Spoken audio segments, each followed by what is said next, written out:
Bom, pelo que eu estou entendendo, nós já estamos ao vivo aqui para mais uma live. Já são muitas, eu não sei se são 10, se são 12, mas já são algumas. Com a doutora Joana Novaes, a gente vai bater hoje um papo e falar sobre quando que o corpo gordo virou um problema dentro da sociedade. Eu acho esse um papo muito interessante, eu sempre quis entender. Pri, meu amor, como é que você tá, querida? É uma alegria você iluminando a nossa live de novo, depois de 2 semanas aí, cuidando de projetos pessoais, em carreira solo. Agora estamos aqui novamente. Eu estava falando que o tema de hoje, Pri, é uma coisa que eu sempre tive curiosidade para saber que momento da sociedade que as coisas viraram, né? Porque o corpo gordo sempre foi celebrado ali no Renascimento, é só você ver na história. E de repente alguma coisa aconteceu que a Joana vai explicar para a gente hoje, que deu essa virada. Então a gente conversando achou que esse seria um bom tema para a gente levar mais uma noite aqui com todos vocês. E vamos então aguardar aí a chegada dos mamíferos para que a gente possa bater esse papo, para que a gente possa conversar, celebrar. É sempre uma festa todas as noites aqui e essa não vai ser diferente. Eu espero que você tenha ido bem aí nesses dias. A Joana, inclusive, chegou a falar comigo que você estava fazendo um trabalho, alguma coisa, né, do seu trabalho. E esse tipo de coisa vai acontecer naturalmente, né? Vamos aguardar aqui a entrada da Joana. Eu sempre fiquei achando que um dia eu seria abandonado no altar. Talvez seja hoje, né? Porque no meio dessa pandemia eu sou casado com o meu público e eu tô sempre aqui. Ah! Ângel, Marilda, sejam muito bem-vindas todas aqui para a gente falar sobre esse tema super interessante, né? Que a gente está aqui abordando já. Quando que o gordo virou um problema para a sociedade? Quando é que isso aconteceu? Porque a gente historicamente tem todo... Tudo bem, querida? A Gorete entrou também. Entendeu, Gorete? Eu estava falando aqui com o pessoal, com as meninas, que é o seguinte... Quando é que o corpo gordo virou um problema para a sociedade? Eu tenho uma curiosidade muito grande de trocar essa ideia com vocês.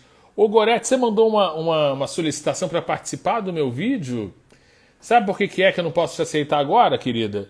Porque se eu aceitar você, a doutora Joana não entra. Mas depois eu vou bem querer conversar mais com você, que aliás a gente nunca bateu um papo ao vivo, né? Tem isso, a gente tem uma tela de telefone na nossa frente que acabou virando todos os nossos sentidos nesse momento da vida onde a gente só conversa pelo telefone, só faz análise pelo telefone, só transa pelo telefone, vai no supermercado pelo telefone, é um chá de telefone, tem uma hora que cansa, beleza, mas tem uma hora também que salva a nossa vida, né? Porque o que seria da gente sem o telefone nesse momento?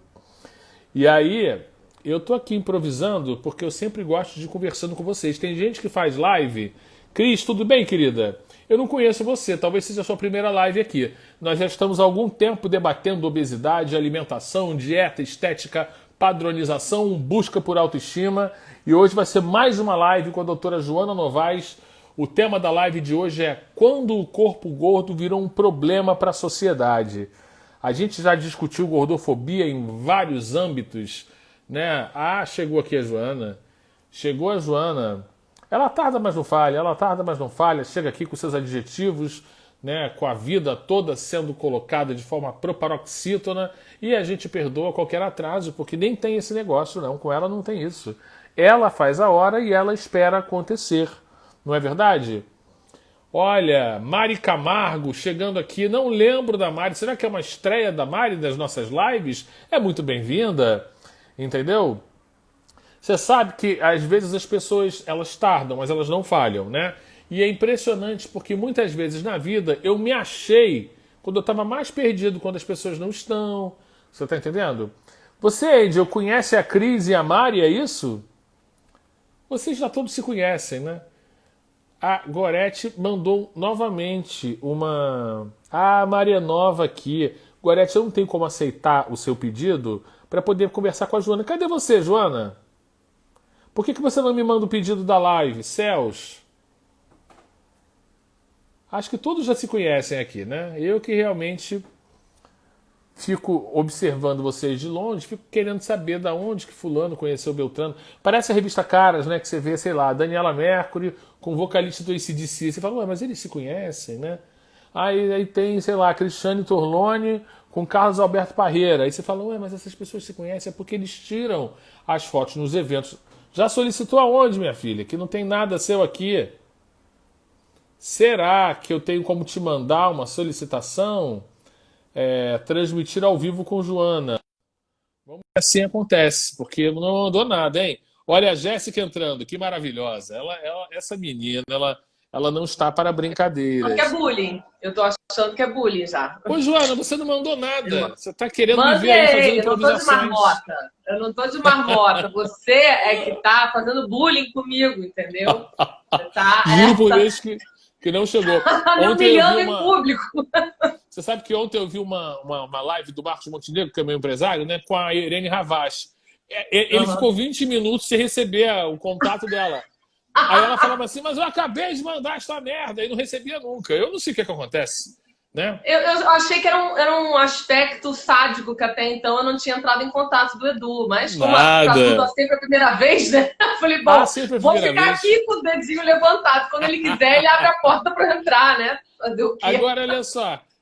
Diga lá. Antônio chegando, GG, meu amigo maravilhoso, chegando, recuperado da Covid, porque a Covid ela é afrontosa, mas nós somos mais. Joyce, Andrezão, Gorete, Gorete maravilhosa, Jéssica, doutora Joana, Ângel, Mari, quem mais? Marilda de Maricá, Diva de Maricá, Leila Diniz de Maricá, que Maricá não tem Leila Diniz, mas se tivesse seria ela. Cris, enfim, né? E a número um sempre, a nossa maravilhosa Priscila. É isso que eu ia te perguntar, se a Priscila já tinha dado as caras hoje aqui. Ela já chegou com a placa. Ah, lá vem ela. Ah, ela não tá de brincadeira, a Priscila não tá Paulinha para pouco. Werneck. Olha, tem gente Paulinha nova. Werneck. Paulinha Werneck, olha, uma amiga querida, psicóloga. Acho que Psicóloga tá também, lá. é, Joana? E Você só anda com também. essa gente, Joana? Você não anda com É personal a trainer? raça de gente que eu. Não, anda, tem muito amigo poeta, doido também, muito amigo ator, né? Ah, Fora essa é? raça, eu ando com a outra raça. É Que tudo maravilhosa. doido. Juliane Bodini, a diva Cátia Flávia do Irajá, uma mulher maravilhosa também. Então, o que a gente está falando é o seguinte, vamos inteirar aqui as pessoas, né, que eu faço uma Beijo, espécie de Paulinha. recuperação para as pessoas que não estão sabendo exatamente o que acontece aqui. No início da minha caminhada na Dieta do Amor, a Joana se aproximou e falou, poxa vida, eu acho o Edu um cara completamente diferente, ele vai contra os direitos do corpo, contra a direção que os corpos docilizados e magros vão dentro da sociedade.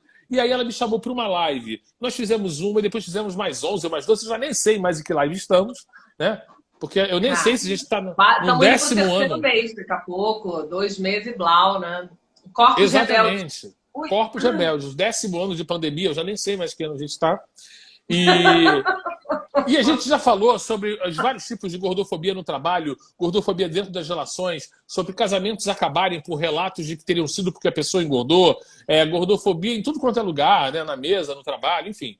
E também, aí a gente resolveu falar agora, quando que o corpo gordo, esse é o tema da live de hoje, quando que o corpo gordo virou um problema para a sociedade? Eu vou te falar que eu sempre tive interesse de saber, né, Joana? Porque você vê, se você observar os livros de história, o Renascimento, o gordo era celebrado, o gordo era badalado, né?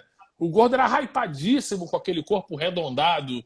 Quando foi que o corpo virou? Que a história virou contra o gordo, né? No caso, que não é um feiticeiro, mas nesse caso foi contra ele, né? É o gordo hypado, gostei do gordo hypado. No título de série. Exatamente. É, acho que tem 2 momentos históricos aí, tem dois marcos aí importantes. De trás para frente, vamos fazer um movimento reverso. Sim, Primeiro, século XIX, virada do século XIX, você tem, junto com toda a pujança da Revolução Industrial, uma burguesia igualmente... Eu gostei da afrontosa, uma burguesia absolutamente voltada para o consumo já desse corpo. Não sei. como a gente o entende, não a moralização desse corpo, mas o consumo de toda sorte de tecnologias que já em voga na época. Então, você já tinha tido as grandes navegações, você já tinha acesso a técnicas de conservação, o homem já tinha, né, dado a volta ao mundo, e aí você já tinha acesso a uma série não só de especiarias, mas você já tinha aí nos séculos, né, 17 e 18 acesso a açúcar, a café, a batata, a chocolate, tá? Tô marcando aqui as coisas que fizeram rupturas, mudanças radicais na dietética do homem médio europeu, tá? Então, na ascensão da burguesia do século XIX, que vai consumir comidas exóticas, e aí também começa no século XIX ao que a gente entende hoje que sejam as regras, a boa mesa, o que vai com o que combina com o que é entrada. Então, uma sopinha de entrada com algo salgado, uma carne no meio, uma sobremesa depois. Esse script, digamos assim, surge no início do século XIX. Mas, para trás, na virada, então, nesse movimento regresso aqui que eu estou propondo, medieval, da Idade Média para a Idade Moderna, pegando um gancho com o que você falou aqui, que é exatamente na Renascença que esse corpo gordo, para os nossos parâmetros, tá? Quando há uma avaliação moral, porque o corpo gordo há que se entender que era um elogio, ao contrário de hoje. Sim. E esse corpo corpulento, sinuoso, era apanágio, era o corpo das... né?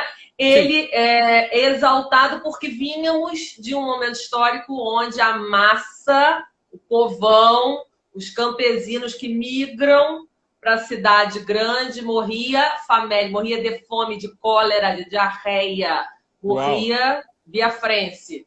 Bom, então há que se imaginar que se esse camponês que tinha acesso, tá, a tudo que ele plantava, seria o equivalente hoje aos nossos pequenos produtores, vai para a cidade, passa a comer mal.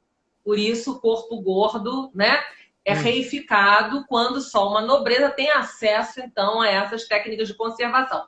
No entanto, o estigma, que é uma outra coisa, eu marquei aqui a mudança da dietética. Agora, o estigma pro gordo, ele surge como uma falta de educação, como aquele que é usurpador, naquilo que o Goffman chama de estigma social, quando você tinha muita gente morrendo de fome, o gordo era aquele que iria afetar a sobrevivência dos demais. Tá? Então você acha que... passagem.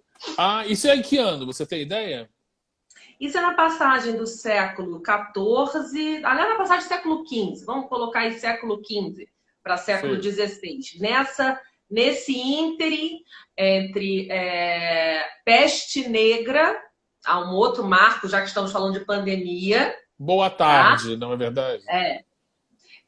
Então temos aí também parte da chamada Alta Idade Média, né? Perdão, Baixa Idade Média, já chegando na Renascença. Então, muita gente morrendo de fome, muita gente morrendo cadavérica. Aqueles que comiam muito representavam um problema para a sobrevivência. Então, a frugalidade, comer pouco, era um ato de boa educação. Não era, ao contrário, né? Se você... Quem comia muito, quem tinha acesso a muita comida? A nobreza e o clero, tá? Então, essas pessoas não iam morrer de fome. Então, é interessante para a gente marcar que o ideal estético, uma forma de sociabilidade, uma forma da gente interagir, tá? Uma norma, ela vem sempre em par com uma realidade social, econômica e histórica mais ampla, para a gente entender esse movimento. Você sabe que eu recebi algum link desses, né, que o YouTube te manda, e aí era assim, a evolução do corpo da mulher. Eu esqueci de te mandar isso. Porque era justamente, eu vou te mandar depois, os concursos de Miss Universo e Miss Brasil, acho que começou final dos anos 40, alguma coisa assim. E aí começa a mostrar o corpo delas. Eram corpos roliços, né, Joana? Gente, a Marta Rocha, né, que perde, acho que é por conta de 2 polegadas. 2 polegadas, coisa assim. Assim, para os parâmetros atuais, seco, sarado, definido, esse corpo andrógeno, gorducho. Isso aí é gorda, gorduchas. E aí você vê, eu acho que, aí olhando nesse vídeo, eu não sabia disso não. Ela foi a primeira Miss Brasil em 1954. E aí era outro corpo. Era outro corpo. Então, por isso que eu tô te falando, que assim, o gordo era adorado, o gordo era colocado num lugar de destaque e referência, né? E aí é muito interessante a gente que está sentindo, e nesse momento atual da história, a gente começa a falar de gordofobia, que é uma palavra que nem existia nessa época. Eu que fiquei com muita vontade de entender como é que isso aconteceu, né? E falando um pouquinho mais, a minha percepção para quem está assistindo, né? A minha percepção de como é que isso realmente aconteceu, porque você vai no shopping hoje, tem muitas lojas de açúcar, né? Muitas lojas de açúcar. Então eu fico imaginando que em algum momento o açúcar entrou aí como um certo vilão para contar essa história. Mas o que eu ia te falar? E como é que então você vê essa mudança no corpo das mulheres? Que eu falei. Essa mudança do corpo das mulheres, ela vem em par com adestramento, né? Ela não pode ser desvinculada desse movimento também, não só, se a gente pegar no século XX, de higienização, né? Movimento higienista, quando você tem toda uma classe médica que vai começar a ditar as normas de bem viver e o que são práticas salutares. Então, esse discurso vai interferir, inclusive permitindo às mulheres o que até então não era, que era a prática de exercícios, ainda que como práticas higiênicas, tá? Não é para perder peso, mas para ter práticas de bem viver, tá? Sim. Práticas morais. Então, esse discurso médico, ele interfere. Aí você tem todo o movimento das artes, e aí é legal a gente fazer uma outra ponte aqui, do chamado bom gosto, tá? Ligado à culinária e à dietética, com o bom gosto das artes, que vai determinar também os belos corpos. Dos corpos esguios, etéreos de um Degas, por exemplo, da virada do século XIX para o XX, né? Ou de um Klimt, para um corpo um corpo absolutamente desconstruído, como um corpo cubista, do Picasso, né? Já depois da segunda década desse século, a corpos recatados, ao corpo medieval, de um Bosch, de um Bill. É interessante a gente pensar nesse corpo feminino, Edu, como associado, tá? O corpo renascentista, com a moral de uma época. Moral, como diria o velho Freud, sexual civilizada. Moral vitoriana, né? O que está em jogo, o que é interditado. Esse corpo está desnudo, mas ele é erotizado, ele não é. Essas formas corpulentas, elas apontam para uma erotização, para uma abundância, para um convite farto, de mesa farta. O que está em jogo? Sim, entendo. Né? Até agora o corpo você falou atlético da eugenia, né? O corpariano, desculpa te cortar, né? O corpo musculoso da mulher da década de 80, onde você tem a Madonna como ícone, né? Uma figura iconográfica para mostrar justamente, né? essa tentativa ali de equilíbrio de forças, mas de uma denúncia também com a questão do gênero, do movimento feminista. Então, assim, tem que olhar os discursos políticos que estão em torno disso. Entendo. Agora, se você realmente for observando, né, você pode ver que nas classes C e D, o corpo gordo ou a fartura está ligada ao excesso, a um certo sucesso, né? E até as pessoas mais velhas, em geral avós, você vai na casa delas e elas acham que para você estar bem, elas têm que te encher de comida. Se você perde um pouco de peso, elas acham que você está com algum problema. Então é interessante, porque as pessoas mais velhas e as pessoas com menos grana, elas associam dinheiro a uma certa soberba, a algo que deu certo, né? A prosperidade, né? A ausência de miséria. De novo, aquela história lá do corpo de classe. Quem tem acesso à comida, quem não tem. Essa ideia também, não só do corpo, né? Mas do que a gente come, o que é refinado, o que é um corpo sofisticado, o que é o corpo das classes populares, o corpo mais robusto, o corpo que precisa ser forte para o trabalho, em contraposição ao corpo de quem tem uma atividade só intelectual, que não precisa ser tão musculoso. O corpo nas classes populares, onde você tem uma outra avaliação moral, quer dizer, a vergonha né, dá indícios de estar passando necessidade, miséria. Quando nas classes dominantes, vergonha é mostrar que eu não tenho obstinação, mostrar que eu não sou disciplinado. Esse código de valores, né? Que muda. Agora me diz uma coisa, quando uma pessoa gorda senta à mesa, é claro que quem está à volta não tem exatamente a clareza disso. Quando alguém come bastante, se farta e é uma figura gorda, existe uma ameaça? Inconscientemente é como se as pessoas elas sentissem que aquela pessoa estivesse talvez roubando o que talvez fosse dela. É isso?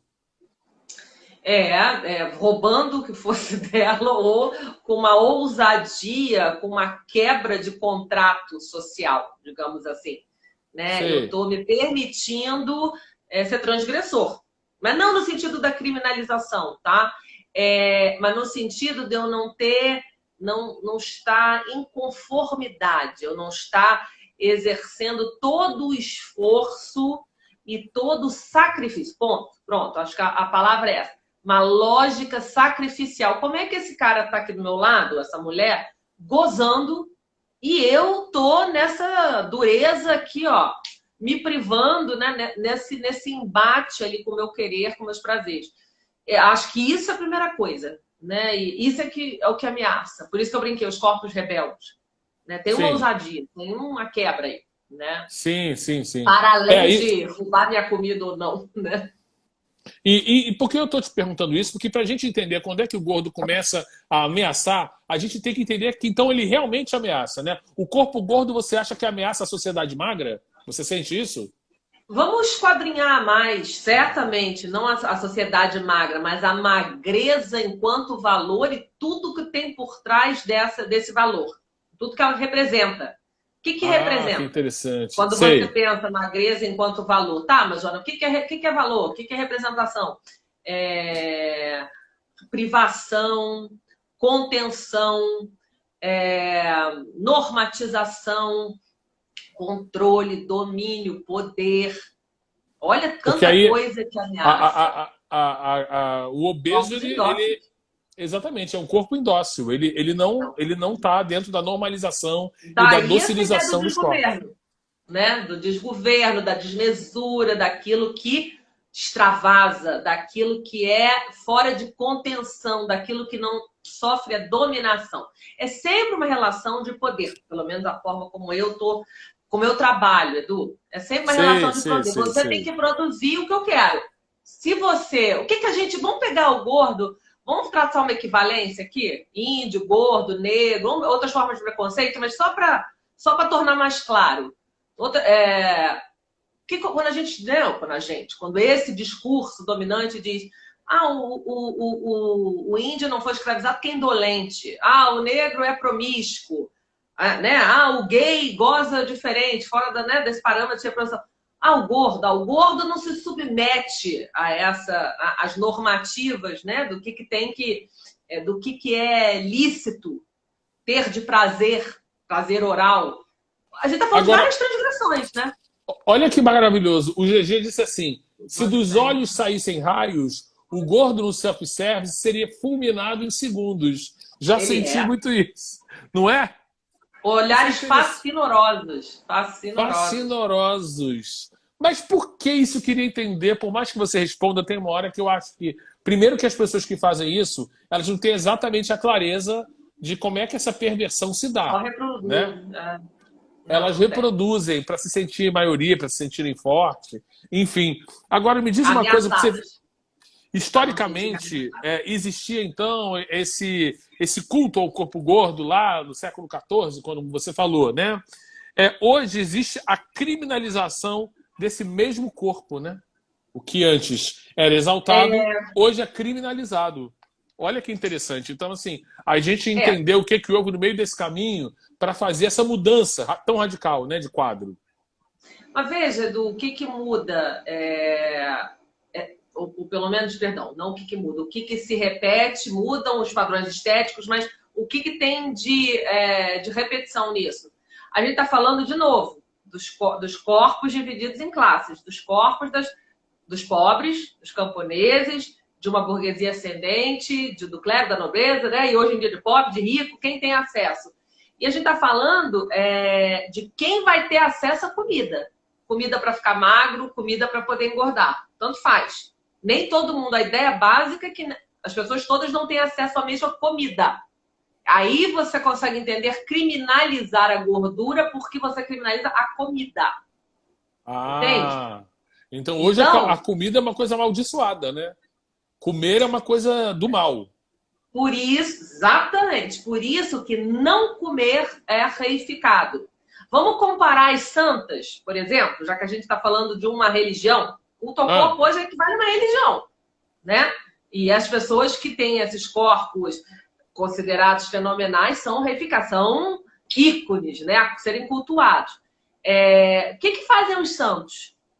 Jejuam, rezam, se exercitam, se for no caso, né, do protestantismo, o que diz, né, que não tem santos, mas o que é uma conduta a ser exaltada? Um sujeito que trabalha disciplinadamente, obstinadamente, né, não faz nada fora do schedule. Qualquer um consegue isso, Edu? Não, não é. É para poucos. Por isso que essas pessoas são, né, sim, reificadas. Se a gente entender, então, o corpo dentro dessa ideia e o gordo, dentro dessa ideia de religião, como é que eu posso dizer? Purificação do corpo. Purificação. Quando é que a gordura passou a ser sujeira ao invés de ser privilégio? entendi. Eu acho Entendi. que aí também é um outro salto para a gente dar. Entendi. Agora me diz uma coisa, o que o capitalismo tem a ver com esse culto ao corpo magro, né? E o capitalismo tem a ver com essa mudança? Porque você falou sobre a Sim, Revolução tem a ver. Industrial, você falou sobre uma série de conquistas que aconteceram dentro da história, né, da sociedade, e aí, de repente, o capitalismo ele acontece também Tem e a muda ver, um porque pouco? corpo fraco não trabalha, corpo fraco não produz, corpo fraco não faz a economia rodar, corpo fraco não deseja, corpo fraco não consome. Então, temos aí todo um circuito a ser pensado, tá? Sim. Que corpos eu quero produzir, que corpos eu quero desejar, que modos de vida, o que comer para conseguir também, né?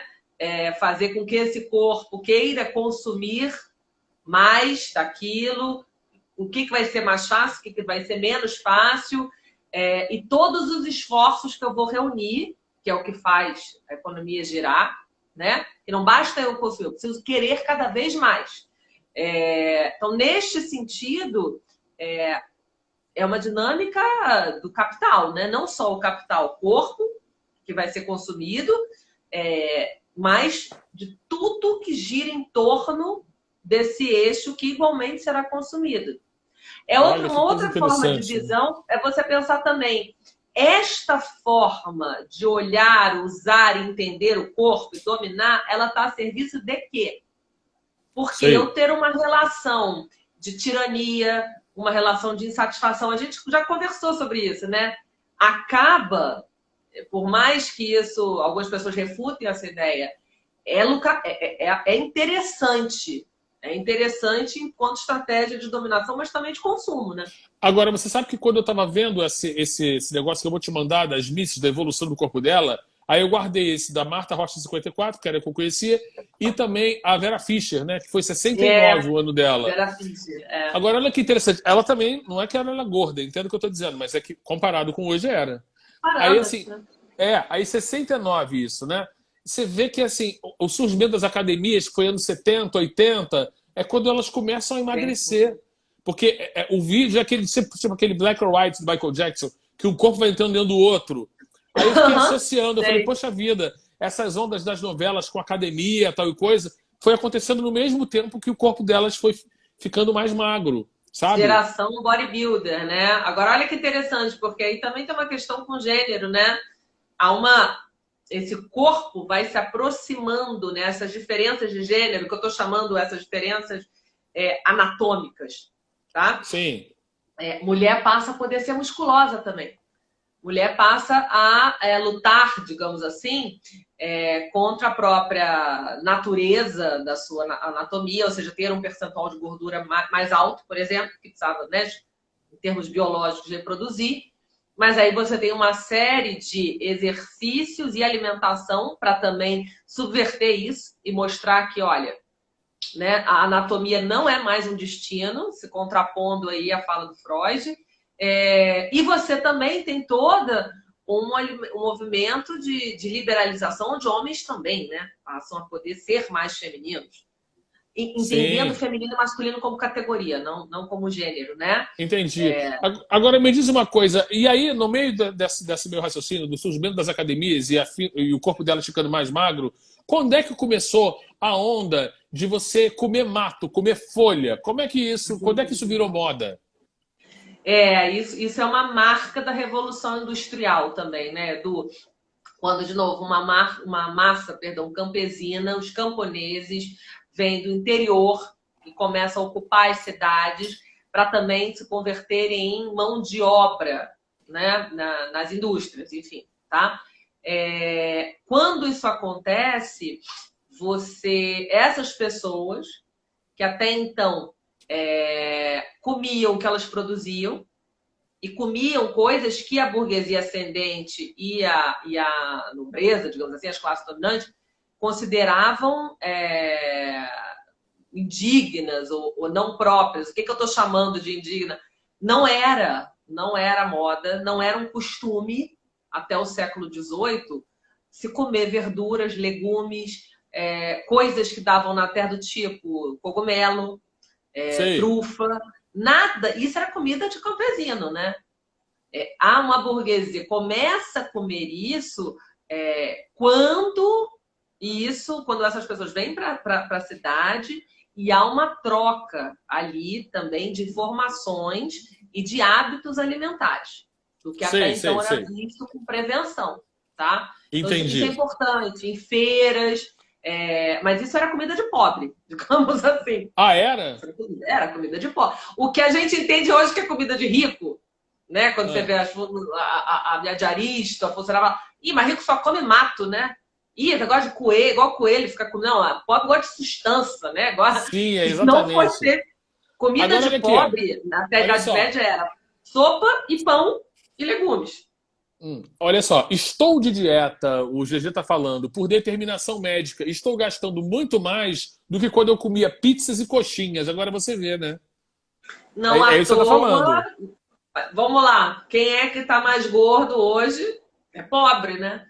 Que é Sim. carboidrato, sem ser complexo, de alto valor calórico, pouco nutricional, né? Quem é que consome porque é mais barato? É, com O que é mais certeza. rico? O que é mais É, você. caro? Exatamente, você pega um pacote de biscoito bolo, que é o quê? Fruta. R$ 4, sei lá. E Agora vai ver o alho você. poró. Agora, olha só, deixa eu te fazer uma pergunta. Quando é que.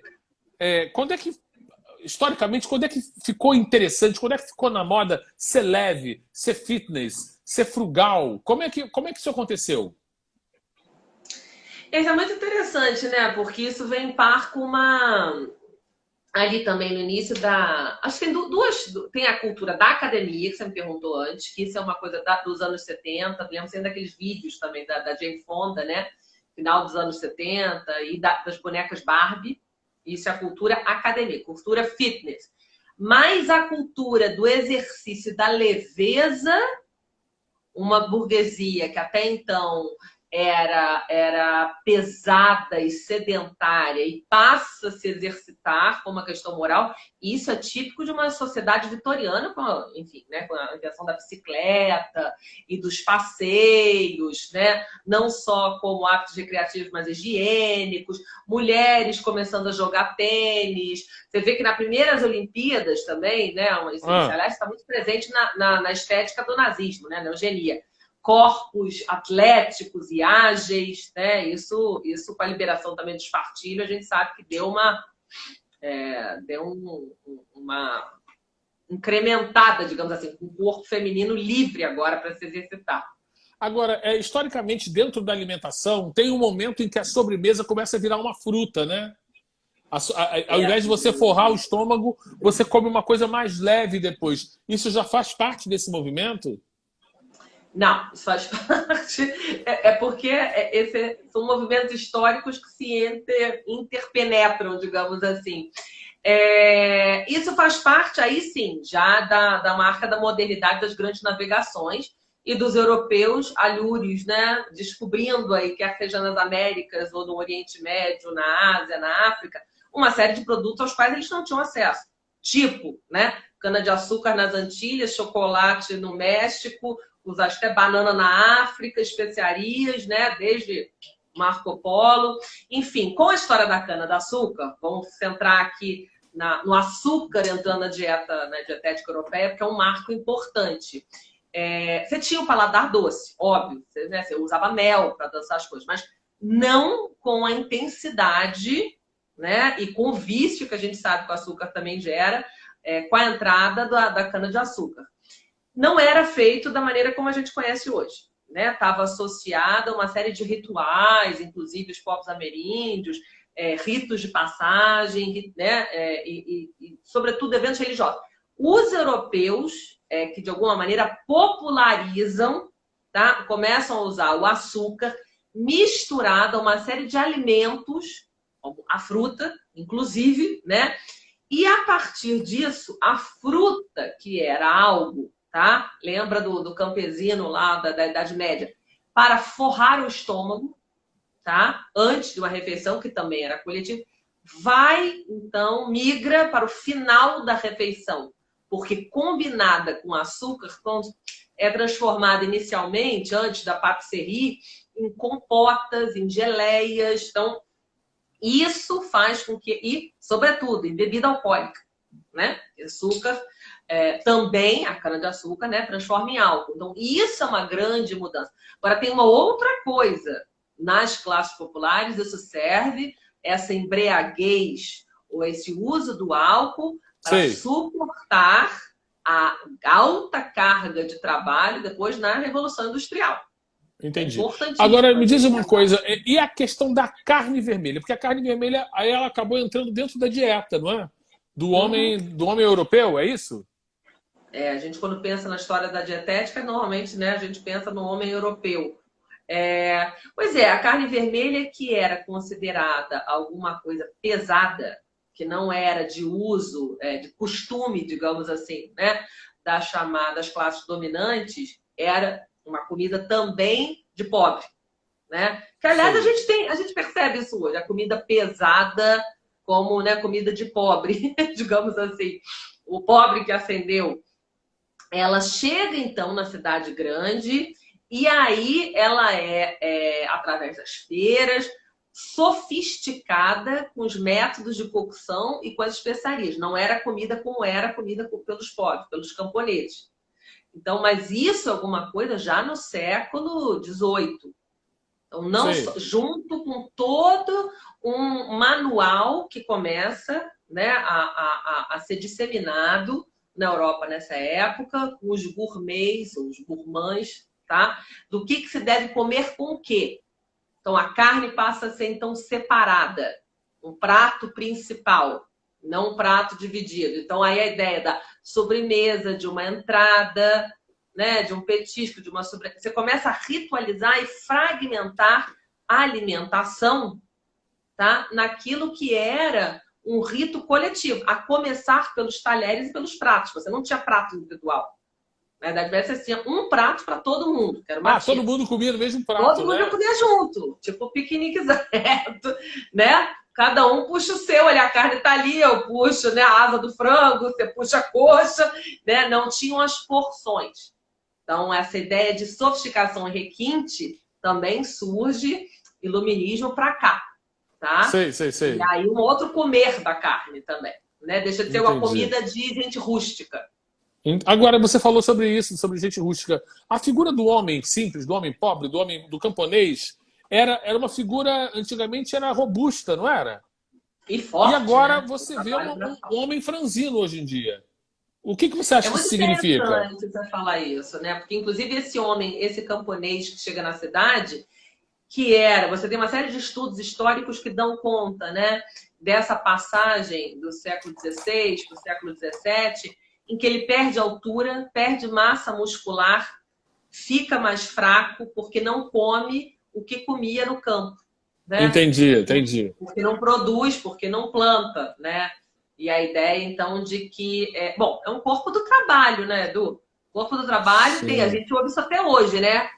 Come, tem que comer, senão não vai dar conta. Não vai, né? Nessa coisa. Agora, quem só trabalha intelectualmente vai precisar comer muito? Não, come pouco. Então, olha como é que os costumes também se adequam à realidade socioeconômica, né, das classes. Sim. Agora você vê, você está falando sobre o homem europeu, né? Esse hábito do café e do açúcar, ele vem da Europa, não é? Como é que é? Café, Porque o chá. homem. Não vem da Europa, mas a forma, o uso que a gente faz é que vem da Europa, né? Sim, Também vem alhures, também não é europeu, digamos assim, nem chá nem café, né? sim, nem chá nem café. Nem chá nem café. E a Flávia, tô vendo aqui várias pessoas A entrando. Flávia chegou, as pessoas chegando. Então, assim, o que eu fico Pois é, interessado em não. saber é o momento em que realmente houve essa mudança, né? Essa mudança do homem gordo que era celebrado para ele começar a ser maldito, a criminalizado. Isso é muito interessante, né? Então, eu acho que todos esses hábitos, por exemplo, Criminalizado. hein, Joana? Todos esses hábitos, o surgimento do açúcar, a entrada do açúcar em cena. Hoje, se você vai no shopping, tem muito essa coisa de você adoçar a vida, né? Em loja de cookie, em loja de. Refinamento e recreação, né? São formas de sociabilidade que vão sendo transformadas a partir da chegada de determinados alimentos, por exemplo, né? Ou especiarias, ou no caso do café e do chá, e inclusive determinando, né? Chá tem a ver com mulher, são as damas aí de Ah, sociedade, com toda louça, uma louça refinada, própria. Aí é inventado, inclusive, isso no início do século XIX, né? O ritual dos chás das moças de família, com biscoitinho, e onde se discute frugalidades, né? Frivolidades, perdão.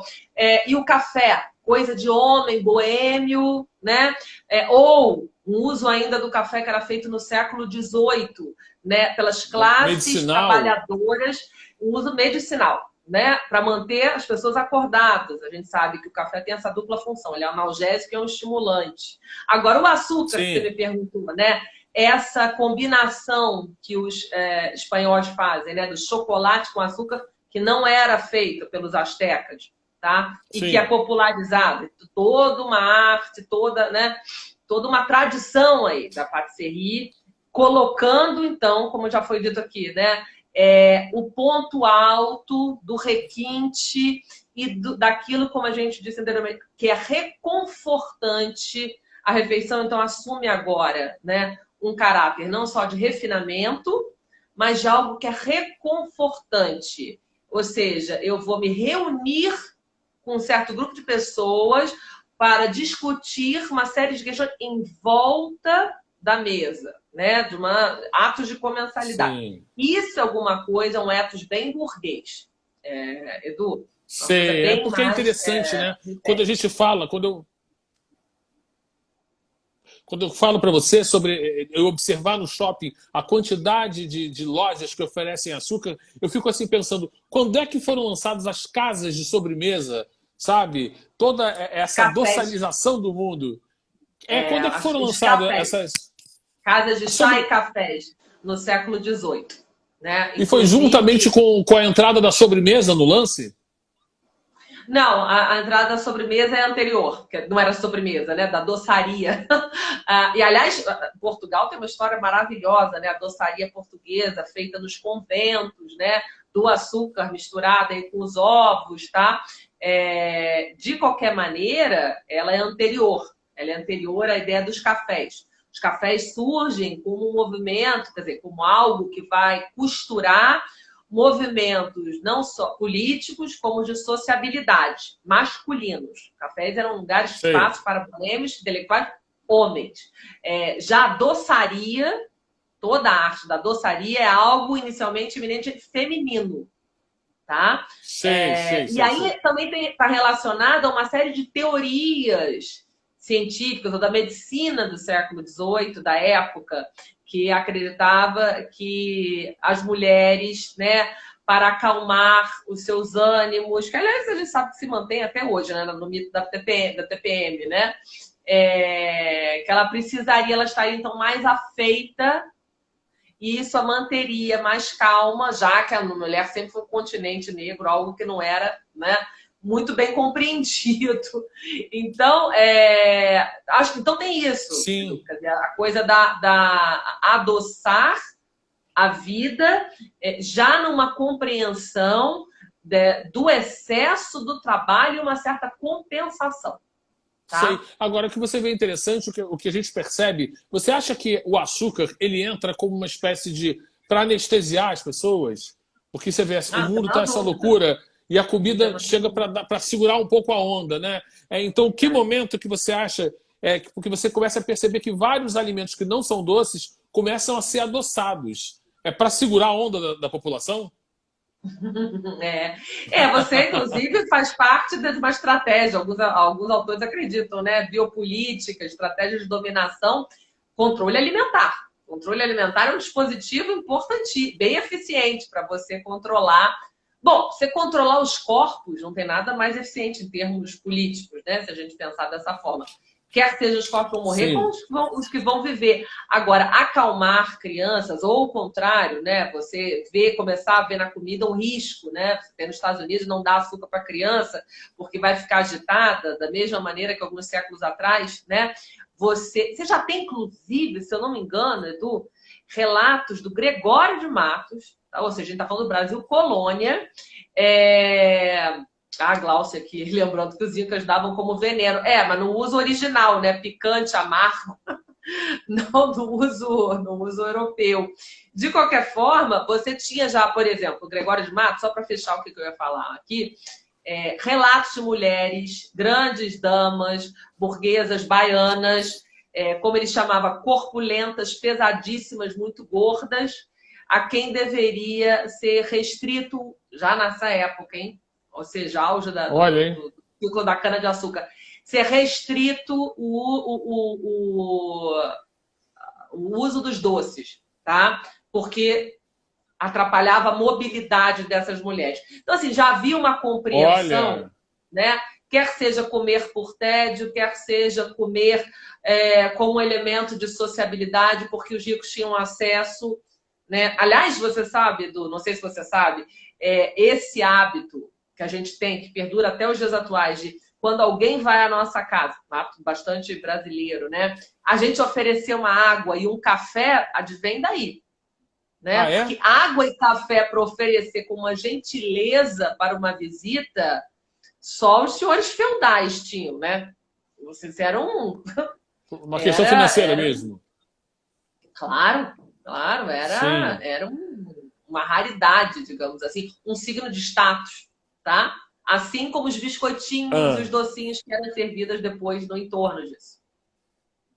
Agora me diz uma coisa, você sabe que eu fiquei pensando essa semana se a sociedade, se nós estávamos sendo engordados como uma estratégia capitalista para fazer girar a roda financeira que o emagrecimento provoca. Porque, assim, como eu sempre falo, né? Aqui no Shopping Tijuca eu observo, o andar de baixo tem as academias, o andar de cima tem as praças de alimentação, e no meio você vende tudo para emagrecer e tudo para engordar. Então, se você realmente emagrecer a sociedade, acabou. O dinheiro não circula mais. Então, é isso que o capitalismo provoca no mamífero, essa agitação para que ele fique fazendo rodar essa roda financeira? É uma balança entre insatisfação e promessa de algo que irá aplacar o meu mal-estar. Na mesma proporção. Sim. É isso que faz isso que você está chamando da roda girar. Então, passaporte para a felicidade, eu te ofereço um sem número de comidas, como nunca se ofereceu antes. Comida virou uma facilidade, tudo gourmetizado. E na mesma proporção, já que você vai engordar, porque eu vou te oferecer comida até você não poder mais, eu te ofereço aí o spa que você vai depois de comer, o creme emagrecedor, o chá 7 ervas ali com aspiração dividida em 2 famódicas parcelas, etc, etc, etc. Né? Exatamente. Assim, você acha que o corpo magro... Deixa eu até ler aqui direitinho como eu programei para falar para você. O corpo magro é uma construção social por um ideal financeiro? Você acha isso? O corpo magro é uma construção social... o que é uma construção histórica e social é a magreza enquanto um valor. O corpo magro e o corpo gordo sempre existiram, agora não qualificados dessa forma. Não, O que mas eu quero dizer é o agora... seguinte: eu posso descrever alguém, né, como gordo ou magro, louro ou moreno, preto ou branco. Agora, a qualificação moralmente positiva ou negativa é que é uma construção histórica e social. Eu dizer que gordo é do mal, que gordo é preguiçoso e magro é um vencedor, magro é alguém de sucesso, isso é que esta é que é a construção. É porque você vê que as pessoas repetem muito essa construção, né? Essa frase aí foi feita para que as pessoas repitam, repitam, repitam, até isso virar E uma se coisa que está... convençam, né? Exatamente, E porque elas falam... patrulhem, e se cobrem e reproduzam esse discurso, certamente. Eu ia falar exatamente isso. A questão da própria patrulha é em função dessa ideologia, né? Que você tá falando aquilo para ajudar, não é verdade? Não, em nome do Z, do amor, né? Barbaridades são cometidas, né? Edu, sabemos. Né? Eu estava falando com você uma coisa super interessante da etimologia da palavra restaurante, né? Que era para você restaurar o trabalhador, não é isso? Exatamente, um ambiente restaurante como um espaço de sociabilidade para dar acolhimento, conforto e restaurar. Restaurar do quê? Já que a gente está falando de capitalismo, só pode ser do trabalho, né? Da Sim, fadiga, sim. do cansaço, da exaustão, né? Não é isso? Não Com há de ser das certeza. apurrinhações, quer dizer, até o café, a rua, isso é outra coisa interessante, outra curiosidade. O café, inicialmente, nessa genealogia que a gente está fazendo, ligado ao universo da rua e masculino, e o chá ligado inicialmente ao universo doméstico, onde você aprisiona a mulher, comer doces ao invés de pensar as atividades, né? Há uma oposição aí também que é criada no século XIX, final do século XVIII.